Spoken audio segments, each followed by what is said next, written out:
حضرت عمر رضی اللہ تعالیٰ عنہ کے زمانے میں اسلامی حدود 23 لاکھ مربع میل پھیل گئی تھی، اور حضرت عمر جس تخت حکومت پہ بیٹھا کرتے تھے وہ کوئی سونے اور چاندی کا نہیں تھا، بلکہ مسجد نبوی کی چٹائی تھی۔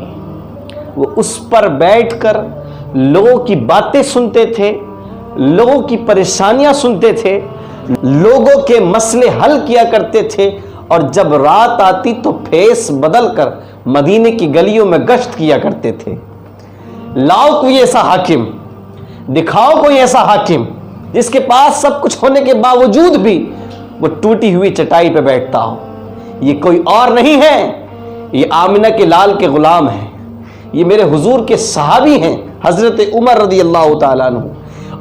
ایک رات جب حضرت عمر رضی اللہ تعالیٰ عنہ اپنے غلام کے اسلم کے ساتھ ہرہ واقیم کی طرف نکلے اور جب سرار پر پہنچے تو حضرت عمر نے ایک جگہ آگ جلتی ہوئی دیکھی، اور جب اس آگ کے قریب پہنچے اور دیکھا کہ اس آگ کے قریب عورت بیٹھی ہوئی ہے اور ہانڈی آگ پر چڑھی ہوئی ہے، تو حضرت عمر نے پوچھا کہ یہ تمہارے بچے کیوں رو رہے ہیں؟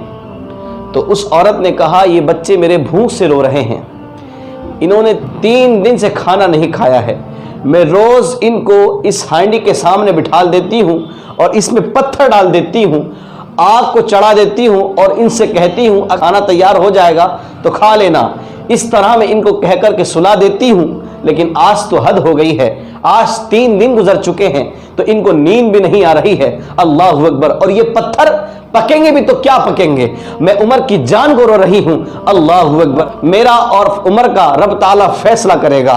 اللہ اکبر! حضرت عمر رضی اللہ تعالیٰ عنہ جب یہ بات سنتے ہیں تو حضرت عمر رضی اللہ تعالیٰ عنہ کا دل دہل جاتا ہے اور آنکھوں سے آنسو جاری ہوتے ہیں۔ حضرت عمر رضی اللہ تعالیٰ عنہ اپنے غلام اسلم کو لے کر بیت المال کی طرف پلٹ جاتے ہیں، اور بیت المال میں آنے کے بعد ایک آٹے کی بوری لیتے ہیں، آٹے کی بوری لیتے ہیں، گھی کا کنستر لیتے ہیں، کچھ کھجورے لیتے ہیں اور کپڑے لیتے ہیں، اور بوری میں سب کچھ بھر لیتے ہیں، اور اپنے غلام سے کہتے ہیں اے اسلم اس کو میری پیٹھ پر لاد دے۔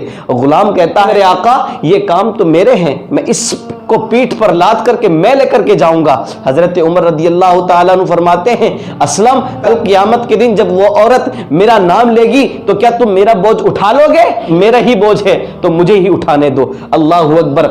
بادشاہ وقت کا حاکم بوری لاد کر کے لے جا رہا ہے، جب کہتا ہے اس آٹے کو گوندو، اور خود سبزی کاٹنے لگ جاتے ہیں، ادھر آٹا تیار ہو جاتا ہے، ادھر حضرت عمر جو ہے سبزی کاٹتے ہیں، اور آگ جلائی جاتی ہے، پکانے رکھ دیا جاتا ہے، اور جب آگ بجھتی ہے تو وقت کا حاکم، یہ وہ وقت کا حاکم ہے جو حضور علیہ الصلوۃ والسلام کے ساتھ رہے ہیں، جس کے بعد حضور نے دعا فرمائی تھی، یہ وہ وقت کا حاکم بن چکا ہے۔ اور جا کر کے جب آگ بجھتی ہے تو آگ جب بجھنے لگتی ہے تو جھک جھک کر حضرت عمر اپنی پھونکوں سے اس آگ کو جلانا شروع کر دیتے ہیں۔ اللہ اکبر! کھانا تیار ہوتا ہے، کھانا تیار ہو جاتا ہے، بچے کھا لیتے ہیں۔ اب بچوں کو خوش کرنے کے لیے وقت کا حاکم حضرت عمر رضی اللہ تعالیٰ عنہ طرح طرح کی باتیں کرتے ہیں، بچوں کو خوش کرتے ہیں، جس طرح باپ اپنے بچوں کو خوش کرتا ہے اس طرح حضرت عمر ان بچوں کو خوش کر رہے ہیں، بچوں کو ہنسا رہے ہیں۔ جب بچے مسکرا دیتے ہیں تو بچوں کی ماں بولتی ہیں اللہ آپ کو جزائے خیر عطا فرمائے، اصل میں حقدار اس حکومت کے آپ ہیں، عمر نہیں ہیں۔ اللہ اکبر! حضرت عمر یہ بات سنتے ہیں، کہتے ہیں بہن عمر کو معاف کر دے۔ عورت کہتی ہے نہیں نہیں عمر کی میرے سامنے بات بھی نہ کرنا، میں کل قیامت کے دن میرا ہاتھ ہوگا اور عمر کا گریبان ہوگا۔ بلکھ جاتے ہیں، کہتے ہیں بہن عمر کو معاف کر دے، عمر کو معاف کر دے۔ تو وہ عورت کہتی ہے تو اتنی ہمدردی کیوں کر رہا ہے؟ تو حضرت عمر فرماتے ہیں کہ وہ بدنصیب عمر تیرے سامنے کھڑا ہے۔ اللہ اکبر! اللہ اکبر! حضرت عمر کہتے ہیں جو کہنا ہے آج کہہ لے، کل قیامت کے دن مجھے معاف رکھنا، کہیں ایسا نہ ہو کہ کل قیامت کے دن تو میرا نام لے لے، رب تعالیٰ مجھے اپنے سامنے سے ہٹنے بھی نہ دے۔ یہ وہ ہیں جن کو اللہ کے رسول نے جنت کی بشارت دے دی ہے، لیکن پھر بھی اللہ سے اتنا ڈرتے ہیں۔ حضرت عمر کہتے ہیں اگر دجلہ کے کنارے کسی بکری کو بھی کوئی تکلیف پہنچتی ہے تو اس کا بھی حساب یہ عمر دے گا۔